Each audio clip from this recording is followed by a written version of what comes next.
जो चाहोगे सो पाओगे। एक साधु एक घाट किनारे अपना डेरा डाले हुए था।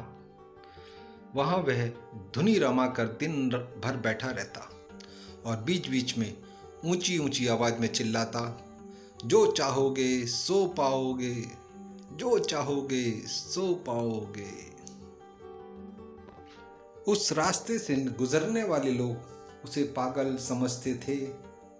वे उसकी बात सुनकर अनसुना कर देते और जो सुनते वे उस पर हंसते रहते थे। एक दिन एक बेरोजगार युवक उस रास्ते से गुजर रहा था। साधु की चिल्लाने की आवाज उसके कानों में भी पड़ी, जो चाहोगे सो पाओगे, जो चाहोगे सो पाओगे। ये वाक्य सुनकर वह युवक साधु के पास आ गया और उससे पूछने लगा, बाबा, आप बहुत देर से जो चाहोगे सो पाओगे चिल्ला रहे हो। क्या आप सच में मुझे वो दे सकते हो जो मैं पाना चाहता हूँ? साधु बोला, हाँ बेटा, लेकिन पहले तुम मुझे ये बताओ कि तुम पाना क्या चाहते हो। बाबा, मैं चाहता हूँ कि एक दिन मैं हीरो का बहुत बड़ा व्यापारी बनूं। क्या आप मेरी ये इच्छा पूरी कर सकते हैं? साधु बोला, बिल्कुल बेटा, मैं तुम्हें एक हीरा और एक मोती देता हूँ। उससे तुम जितने चाहे हीरे मोती बना लेना, पर हमेशा याद रखना कि ये हीरा और ये मोती बहुत ही अनमोल हैं। साधु की बात सुनकर युवक की आंखों में आशा की ज्योति चमक उठी। फिर साधु ने उसे अपनी दोनों हथेलियां आगे बढ़ाने को कहा। युवक ने अपनी दोनों हथेलियां साधु के सामने कर दी। साधु ने उसकी एक हथेली पर अपना हाथ रखा और बोला, बेटा, ये इस दुनिया का सबसे अनमोल हीरा है। इसे समय कहते हैं। इसे जोर से अपनी मुट्ठी में जकड़ लो और इसके द्वारा तुम जितने चाहें उतने हीरे बना सकते हो, पर इसे कभी अपने हाथ से निकलने मत देना।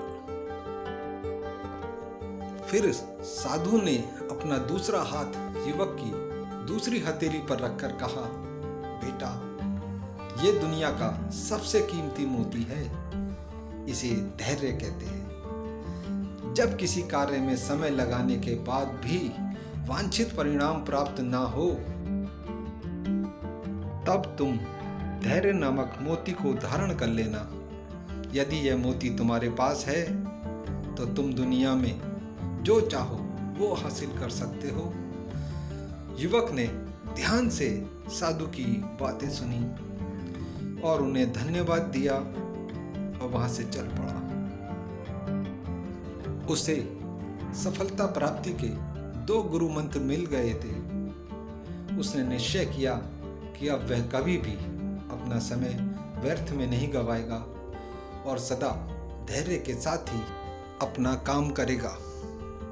और कुछ समय बाद उसने हीरे के एक बड़े व्यापारी के यहाँ काम करना प्रारंभ किया।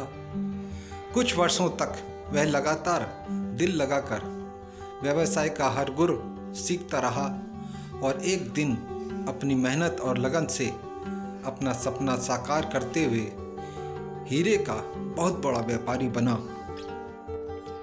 इस कहानी से हमें यह सीख प्राप्त हुई कि लक्ष्य प्राप्ति के लिए सदा समय और धैर्य नाम के हीरे मोती अपने साथ रखें और अपना समय कभी भी व्यर्थ न जाने दें और कठिन समय में भी कभी भी धैर्य का दामन न छोड़ें, तो आपको सफलता एक ना एक दिन अवश्य प्राप्त होगी।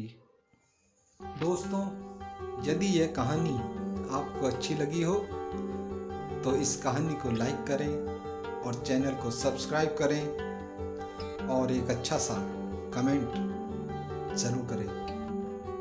धन्यवाद।